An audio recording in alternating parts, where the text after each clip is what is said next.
Okay, I have here some nice double shredded Canadian brown hemlock mulch. And what we're going to do is we're going to top dress around this base of this perennial plant. You want to put about 1 inch to 2 inches of mulch down. This is going to help reduce water loss.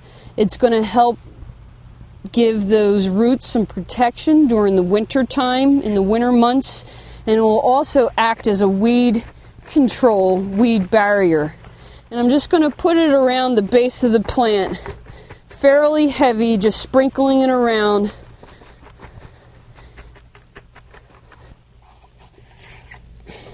And kind of pushing it up against the plant to keep it nice and protected there. There's all different kinds of mulches that you can get at your local garden center. There's all different colors too, if you like to have stuff that's a little bit brighter colored.